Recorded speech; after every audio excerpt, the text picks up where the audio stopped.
Ya, leo nimeonelea tuongelee kuhusu historia ya Kenya. Tuongelee historia ya Kenya leo.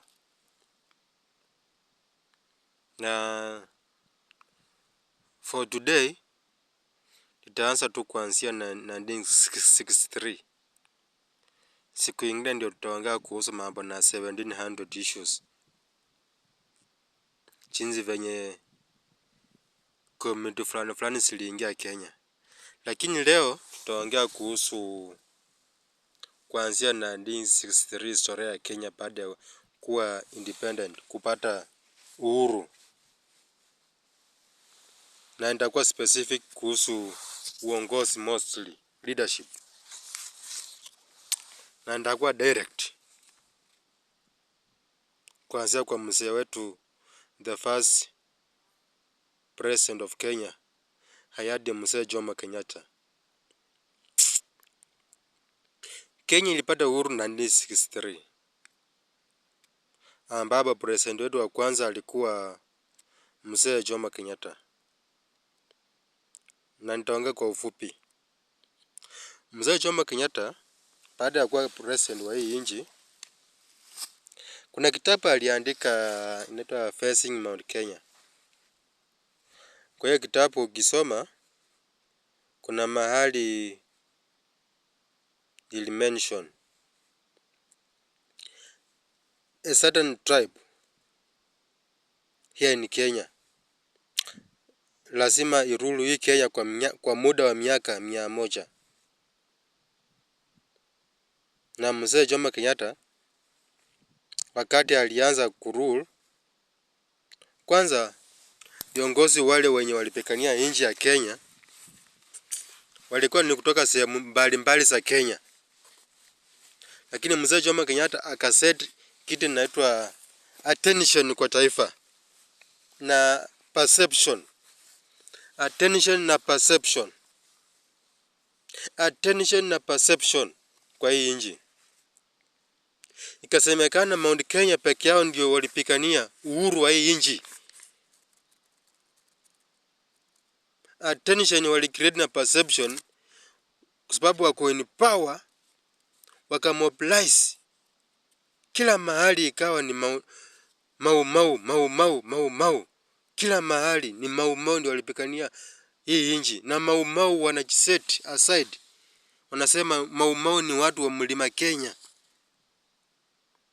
Na si watu wa mlima Kenya peke yao, ni Wakikuyu peke yao. Na Wakikuyu, hii mlima Kenya iko na Wameru, iko na Wambeere, iko na Watharaka, iko na Waembu. Hawa ni majirani. Kuna wazee walikufa wakipigania uhuru wa Kenya. Lakini Kenyatta anaweka hawa kando, anasema ni mau ilipigania uhuru wa Kenya. Anasahau hizi makabila zingine zenye ziko kwa mlima Kenya. Anasema ni Wakikuyu. Unaona? Attention and perception. Na wakamobilize. Ikawa kwamba ni Wakikuyu peke yao ndio walipigania hii nchi through mau. Na historical huko kwetu Bungoma pia kuna wazee walikufa. Wamama mashosho wetu walikufa wakipigania uhuru wa Kenya. Kila mahali, kila Kenya, kila mahali hapa Kenya watu walipigania uhuru wa Kenya. Inaniudhi sana nikisikia kila wakati Wakikuyu wanasema sisi ni mau, watoto wa mau. Na hakuna mtu muoga hii Kenya kama Mkikuyu. Mkikuyu ni chaziri kama kuna support. Lakini Mkikuyu ni muoga kama hana support. Na ndio tunaambiwa walipigania nchi. Hiyo ni perception. Perception. Wanaacha hadi Wameru. Wanaacha hadi Waembu. Wanaacha hadi Wambeere. mandugu zao, madada zao wanajitenga peke yao, wanasema sisi ni Mau. Sisi ni Mount Kenya. Wakienda Mount Kenya wanataka support ya majirani. For example, juzi wakati wa Finance Bill 2024 waliona wakisema sisi ni Mount Kenya peke yetu, hatutaweza. Baada ya Finance Bill wakaanza kusema guso. Waka-extend. Wakaingiza Wakamba, wakaingiza Waluya, wakaingiza Wajaluo, wakaingiza kabila zingine kwa ujinga zao. Wakisema guzo ndio wapate support. Ndio wakishinda watuambie sisi Mount Kenya. Mwache ujinga wa Kenya. Inaniudhi. Niko na hasira sana. Sawa, historia ya Kenya ndio hii. Hapo baada ya Kenya kupata uhuru wa Kenya 1963, Mzee Jomo Kenyatta aliandika kwa kitabu inayoitwa Facing Mount Kenya. Niyo kitabu alisema hii kabila yake hii itarule Kenya kwa muda wa miaka 100. Sasa kabla ya hiyo nakuomba support yako. Kwa hii screen nimeweka hapo namba. Na kuomba tuma pesa yote yenye uko nayo. Sababu maneno niko nayo si maneno ya chuki, si maneno ya vita. Ni maneno ya kulanisha nchi yetu. Lazima tukumbuke mahali tumetoka. Ndio tupate mwelekeo. Tukumbuke mahali tumetoka. Na tujielewe tuko wapi. Ndio tujue mahali tunafaa twende. Na mimi peke yangu sitaweza. Nataka support yenu. Kwa hiyo screen nimeweka namba. Tuma chochote chenye uko nacho tafadhali. Kuanzia shilingi 10. Ukiwa na uwezo wa kutuma hata 10,000, tuma. Shilingi 100, shilingi 50, shilingi 500, 1,000, 2,000, 5,000. Ndashukuru. Lazima tuangelishane ukweli. Hii namba iko screen ndakuambia na kuomba. Weka kitu. Sasa tuende back. Sasa acha kucheka wewe. Sasa kuhusu kile kitabu cha Facing Mount Kenya. Alisema hapo ndani watarudi kwa muda wa miaka 100. Wazee waliopigania uhuru wa hii nchi walikuwa ni watu wa maono sana. Waliweka miundo mizingi thabiti. Miundo mizingi kwa taifa. Makampuni zilikuwa kila mahali. Kazi zilikuwa mingi kwa hii nchi. Unanipata vizuri? Hakukuwa na vita vya ukabila. Hadi ambapo walikuja wakagundua kile kitabu kimeandikwa. Ndio chuki ikaanzia hapo, chuki ya ukabila Kenya. Ikabidi waanze kuulizana maswali. Hii maneno mimi naongea ni ya kuulizana maswali. Tuulizane maswali tupate ukweli. Walipoanza kuulizana maswali, hapo ndio mambo na ukabila ilianzia. Wakaanza kutenga nchi kwa msingi wa kiukabila.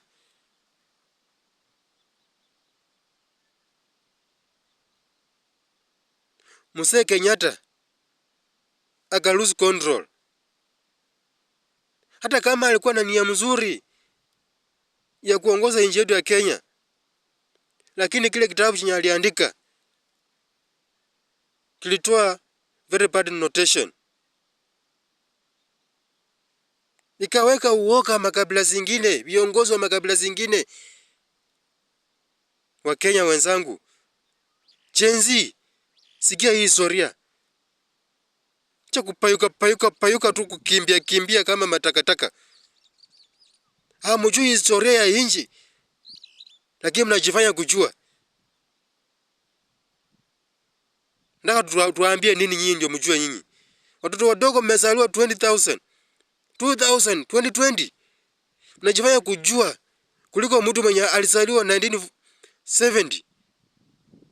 Kuliko mtu mwenye alizaliwa 1960. Kuliko mtu mwenye alizaliwa 1940. Wewe uko na hekima gani wewe mtoto?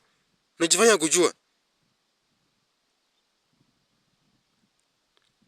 Katika kile kitabu sasa walipoanza kuulizana maswali kuhusu hilo jambo, ukabila ikaanzia hapo. Kufika 1980s, zile makampuni zenye walikuwa wameweka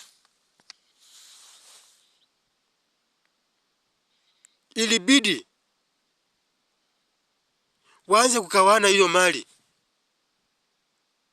Mzee Jomo Kenyatta alirudi Kenya kwa muda wa 15 years. Lakini haikuwa rahisi. Walikuwa wanajaribu kumtoa. Juu alikuwa ameneza ukabila.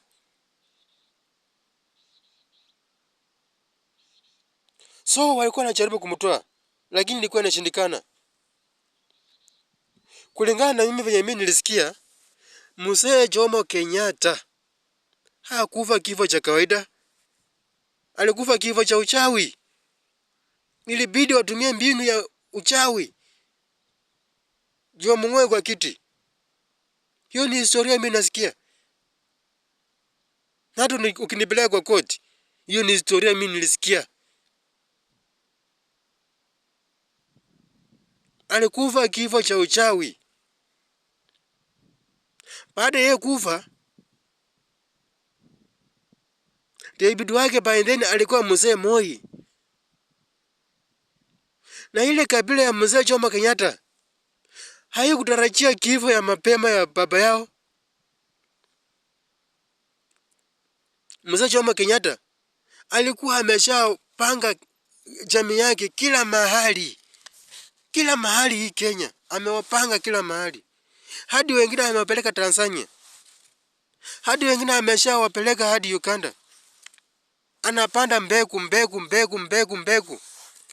Hiyo ndio mbinu yenye wangetumia warulu hii Kenya forever. Sababu wako kila mahali.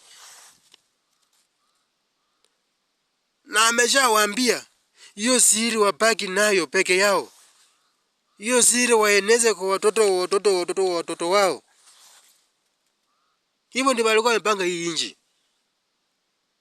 Sasa hiyo ukienda kila mahali, kabila yake everywhere. Lakini wakatumia mbinu ya uchawi wakamng'oa. Mzee Moi kuingia haikuwa kitu rahisi. Hiyo ni historia. Haikuwa kitu rahisi, alipigana vita. Ile jamii yake walikuwa wamesha accumulate mali. Wako na power. Wako na energy ya kufanya chochote kuhakikisha mtu yeyote asiingie kama si wao. Lakini Mzee Moi hakuwa mchache. Akasema, it is my birthright. It's my birthright. Lazima nikuwe present. Na Mzee Jomo Kenyatta kifo alikufa. Ni wengine ndio walimuua. Jaramogi Oginga Odinga. Hiyo ni historia nasikia. Alimuua ndio yeye aingie. Na Mzee Moi naye akapindua. Si Mzee Jaramogi aliingia. Yeye aliingia. Mzee Moi kuingia 1978. Haikuwa rahisi. Alipigana vita. Wakikuyu wakajaribu kumtoa. Ikashindikana. Wakisema wao ni Mau, watoto wa Mau, atajua ajui. Ni mtu hajasoma huyu. Hajasoma, hana hekima, hana akili. Ndio maana yake sasa unasikianga Mzee President William Ruto akiwaambia hawana akili. Hilo neno Moi ndiye aliambiwa. Mzee Moi hana akili. Tamtoa hajasoma. Hawana akili. Hana akili.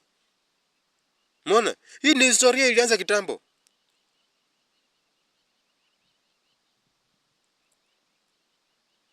Walipojaribu kumtoa ilikuwa 1982, ikashindikana. Wakakaa chini wakaona, sababu sasa hii nyoka tumegusa mkia. Na imeepa. Tutumie mbinu gani? Tutumie mbinu gani ingine? Ndio hapo wakakaa chini wakaelezana na Moi. Sisi tunataka kukutoa. Ni wale wengine. Wale Wajaluo wa kawaida hao. Na Wakikuyu walikuwa wanatumia familia ya Oginga Odinga na Wajaluo kung'oa Moi. Hata ndio hao tena wanaenda kwa Moi kujipombeleza kwake, tena wanakuwa wazuri.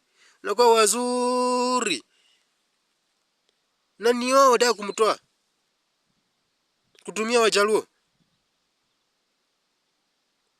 na parts zingine za Waluya confuse people. Na situsi watu wangu, hii ni ukweli wa mambo. Mimi sifichi kabila, ndaongea ukweli peupe. Lazima turekebishe, tulanishe nchi yetu.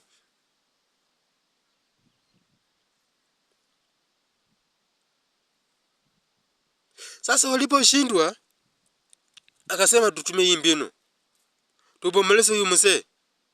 Akitoka kwa hii kiti atuachie.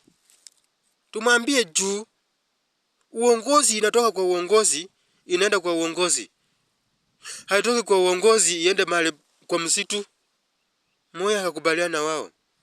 Wakaelewana, akitoka ataachia Uhuru. Na by then Uhuru alikuwa mtoto. Moi amekuwa kwa kiti ya presidency for 24 years. Akingojea Uhuru akue mkubwa. Alikuwa anangojea Uhuru akue mkubwa, amwachie kiti. Lakini hawako wamemwamini. Bado walikuwa wanajaribu sana venye mbinu George muamini. Kutenganisha inji wa mtoe. George muamini. Hadi wakati Moi aliona Uhuru amekuwa mkubwa, ataka kuachia Uhuru, bado hawajamuamini.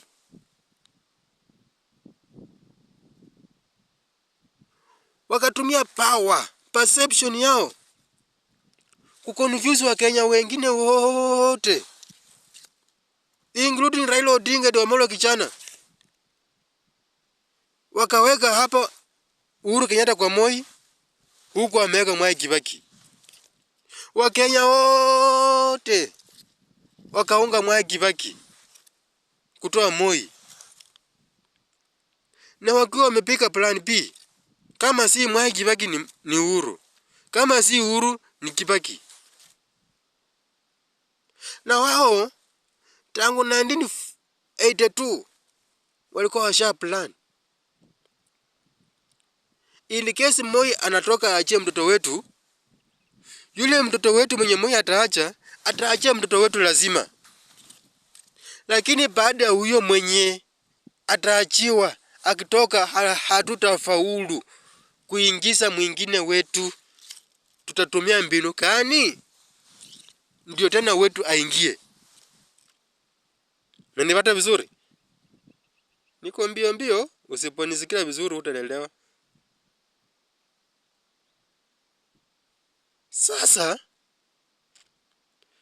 wakati Moi alitoka akaachia Kibaki, walikuwa wameongea, baada ya huyo sasa tutatumia mbinu gani? Hii ni mpango walikaa chini 1982 baada ya coup failed coup d'etat. Wakakaa chini wakasema tuunde kitu inaitwa gender war. Hapo ndio Martha Karua na wengine wanawake wengine walienda kusomea mambo na gender issues. Wakajifanya ndio wanaenda kusoma. Hawakwenda kusoma, walienda tu masters zao huko. Si kusoma, walienda masters zao huko. Lakini wameplan Kenya venye wataunda kitu ndio gender war. Watumie gender issues kung'oa the following president ambaye ataingia awe Mluya ama awe kabila ingine ama Mchaluo kumngoa. Wamesha create gender issues. Gender inadili mambo na social issues. Martha Karua hakwenda kusomea mambo na gender issues na 1982 huko. Hii ni mipango walipangia hapa Kenya akachifanya na wengine ndio wanaenda kusomea. Nipate vizuri. Hapo ndio waliunda kitu inaitwa Generational War. 1982 Generational War. Gen Z iliundwa 1982. Ndio maanake wakati Kibaki alitoka akaweka Uhuru. Wakati Uhuru ametoka walikuwa wameshaanza kuset before Uhuru atoke. Gender war. In the late 2010 kulikuwa na dalili za divorce hapa na pale hapa Kenya, lakini haikuwa mingi sana. Mostly ilikuwa Central Kenya. Divorce ilikuwa by 50% 2010, kwa sababu ni kitu waliunda 1982. So in Mount Kenya walikuwa wanaifanyia testing. Nielewe vizuri historia ya Kenya. By 2010 divorce in Central ilikuwa by 50%, inaelekea 60%. By around 2017 divorce in Kenya ilikuwa imefika kiwango cha 70% in the whole country. Tu wameshaifanyia testing in Central na wana create perception kwa wanawake wengine countrywide. Mnanipata vizuri? So katika ile percentage ya 70% countrywide, watoto wengi wenye walisaliwa ndio Gen Z 2010, 2005, 2000 ndio Gen Z generation. Mwanamke akilea mtoto akiwa peke yake si same na yule anayelea mtoto akiwa na bwana. Mimi mtoto wako nikikohoa peke yake, kukohoa ama nifanye mtoto anajificha, si anajificha kwa uoga. Mimi na test ya psychology yake, kwa sababu ile hekima nilipewa si hekima yenye mwanamke amepewa. Malezi naweza sashtua mtoto ashtuke, lakini kuna venye mahali ndafika mahali na nimlete, nimtwisa akili yake na nimlainishe hata bila kumchapa. Lakini mwanamke anaona suluhisho ni kuchapa mtoto.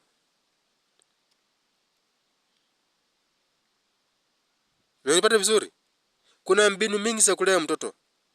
Na hii hekima Mungu alichoa sababu ya kuunda mwanamume na kuunda mwanamke na wakae pamoja. Hii mzigo imeachiwa mwanamke peke yake ni mzigo mzito. Na hii community ilichua kitu kama hiyo. Sasa ika divide the nation in terms of gender. Perception ika created. Ile generation yenye imegrow. Mimi kitambo ilikuwa nikianguka, in case najaribu kutembea alafu nianguke, papa anachukua mahali penye kama ni kichwa imeanguka, anasukua pale mahali na umeumia, anasukua hapa na unaumia. Kesho ukianguka hata usitamani kulia. Lakini watoto wa mama akianguka atalia hadi jioni. Anaanguka saa moja, atalia hadi saa moja jioni. Juu ameanguka asubuhi. Mama anasema tu pole utapona, pole utapona. Lakini saikolojia mwanaume, mtoto akizidi kulia atamuonyesha tu kidole peke yake. kidole ama macho, mtoto atalia. Sasa kuna mbinu za kulea generation. Kulingana na hiyo, hii generation imegrow katika ile mbinu. Ndio sasa wakati President Ruto ameingia, ile behavior imegrow kwa watoto. Wakagrade kitu inaitwa finance bill, the 2024 finance bill. Na kabla Ruto aingie, Wakikuyu walicreate mbinu mbili. Kulikuwa na Azimio la Umoja na kulikuwa na Kenya Kwanza. Mkikuyu ameweka kwa Azimio la Umoja Martha Karua. Mkikuyu ameweka kwa Kenya Kwanza Rigathi Gachagua. In case Ruto ana win, ni wao wamewin. In case Azimio la Umoja ina win, ni wao wamewin. Huku ni Martha Karua, huku ni William Samoei Ruto. In case ni Raila ana win, already washa plan. Huyu ni mzee, anaweza kufa anytime from now.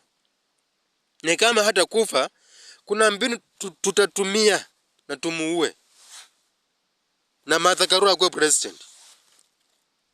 Na huku in case ni Ruto ana win, kuna mbinu tutacreate. Unanipata vizuri? Kuna mbinu tutacreate. Na tutamngoa. Ruto walicreate mbinu kani? Hapo nyuma around 2018 during the BBI, tulikuwa tunasikia Ruto ni mgonjwa, huyu hatafika 2020, hatafika 2021, akakuja akawa president.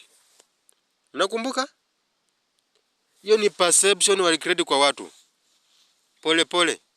So in case angewin na watumie mbinu yao ya kumuua, waseme hii kitu ni kawaida tu, ilikuwa tunasikia kitambo hata huyu mtu ni mgonjwa atakufa. Unanipata vizuri? Perception.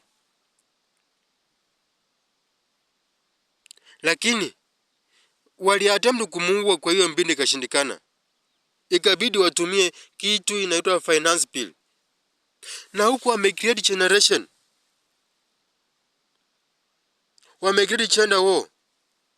Gender war kwa sababu Martha Karua alikuwa kwa Azimio la Umoja. Wanawake wote more than 60% kusema tu ukweli walipikia Raila Amolo Odinga. Sababu ya Martha Karua. Na that is why hii serikali imefocus kwa gender kwa mwanamke. Mwanamke ni chombo cha kutumia vibaya. Mwanamke ni chombo cha kutumia vibaya.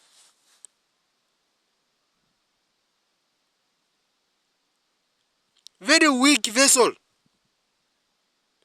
Lazima tuongee ukweli tupate uongozi wa hii nchi. Sababu nimechoka. Na sikufi, lazima nilainisha hii nchi. Kwa hiyo namba iko chutuma ka kitu. Tulainisha hii nchi yetu kwa kuongea ukweli na kwa matendo. Mkini support nipate stability. Tutalainisha hii nchi ya Kenya. Wanawake wengi walisupport Raila Amolo Odinga kwa Azimio. Na huku wamelea watoto wao kwa miundo mbaya. Before 2018, mashule mingi zilichomeka kwa sababu ya hii generation. University mingi zilichomeka na colleges kwa sababu ya hii generation. Single motherhood generation.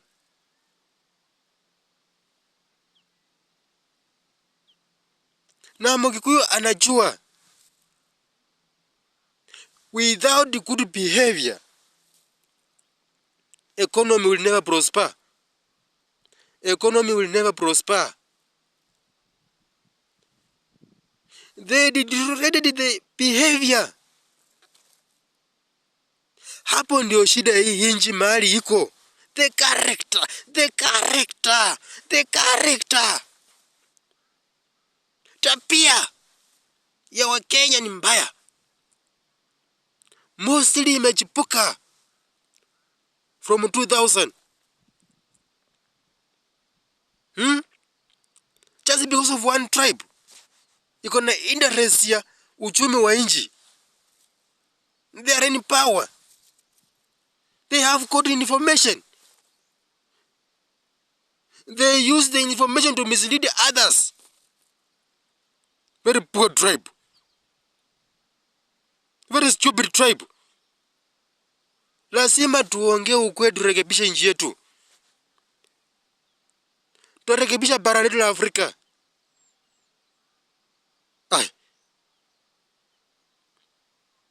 Sasa venye Ruto amekuja akawa president wakashindwa kumuua, wakacreate kitu ndio finance bill.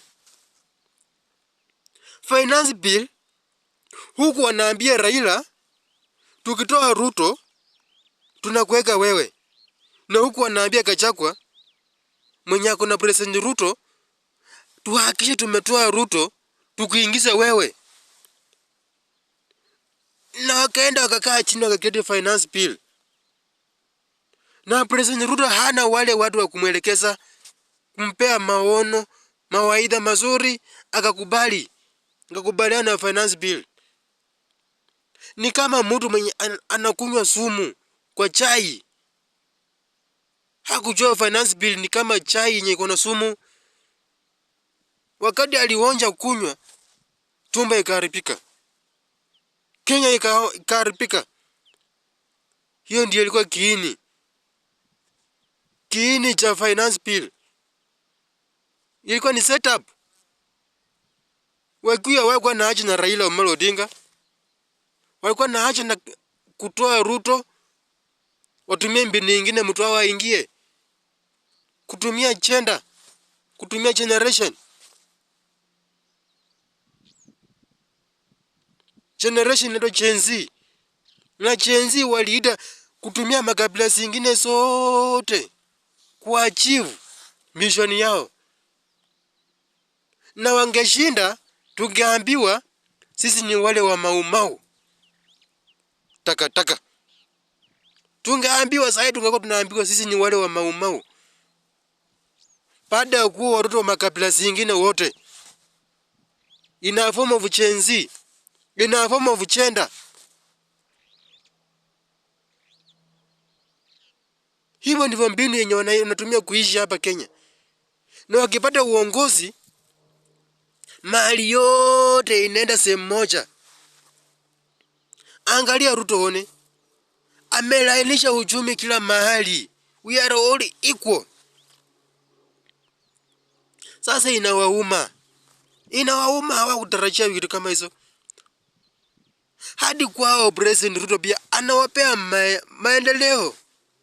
Lakini bado masiko kwa mama yako. Kumbafu. Msituzoee bwana. Wakenya naomba support yenu. Hata wewe kama ni Mgikuyu sikuchukii. You are my brother, you are my sister, you are my father. You are my dad. You are my grandfather. Tulainisha inji yetu, tupende inji yetu. Wakenya, isi ni kitu moja. Uko na damu nyekundu, niko na damu nyekundu. Ngozi yako ni nyeupe, yangu ni nyeupe. Ngozi yako ni nyeusi, yangu ni nyeusi. Mbona tukombane? Mbona ujifanya kuwa na akili mingi kuliko wengine? Wakenya tupendane. Hii nchi tukiharibu, tutaumia. Na sio sisi tutaumia. Wale watoto wenye hawajazaliwa watakuja kuumia bure. Kwa sababu ya poor mentality na generation. Wacha kufuata perception na mobilization.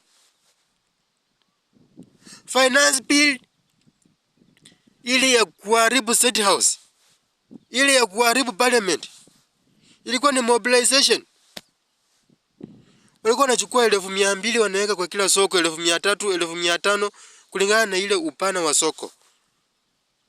Wanachukua vijana kama 40, 50 wanawapea hiyo pesa. Ndio wanaasha moto. Wakianzia maandamano. Ina form of sisi ndio Gen Z. Na makabila zingine zinakuja zinawajoin. Kenya nzima ikawa sisi ndio Gen Z. Hawajui Gen Z ni nini? Gen Z ilianza 1982. Tunaambia Martha Karua alienda kusomea sijui na watu wengine. Ni Amerika ama sio hapa huko. Si kusoma, waliundia hapa Kenya hiyo strategy. Wanapea watoto kila soko hapa Kitengela wanapea watu 1,300. Watu 30. Wanaanza maandamano. Wanaketi maandamano. Maandamano yakishaanza wao wanarudi kwa manyumba. Kabila zingine zinakufa, zinapigwa marisasi. Kitambo tukuja kugundua hii maneno. Tunaanza kutoa watoto wa makabila zingine polepole. Mwisho. Vifo ilikuanga ni Kamau, Njeri, Wanjiku, Wamboi, Mumbi, Cheke. Fuata historia, media, toa information vizuri. Tuelezee ukweli kama naongea uongo. Vifo hapo mwisho wa hiyo finance bill. Ilikuwa kabla gani? Waliona mbinu yao imefail. Lakini walikuwa wanajaribu at least uwezo wao wa create. Ionekane ni kama wanajiondoa kwa mteko. Lakini kawa ni wazi, ni wao ndio waanzilishi na wako na hiyo mission. Na wangeshinda ingesemekana wao ni maumau.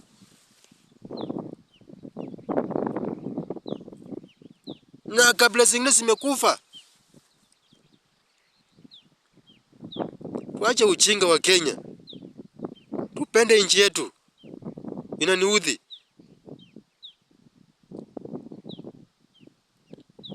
Next time tuongea kuhusu historia ya Kenya, kuhusu mashamba. Historia ya Kenya kuhusu uchumi wa nchi. Kuanzia 1963. Uchumi wa nchi. Tuongea ukweli. Kuhusu mambo na mashamba, jinsi venye Wakenya walikaona mashamba. Kuanzia hiyo muda present, Mzee Jomo Kenyatta alipata hiyo kazi. Leo nimetaja kuhusu uongozi.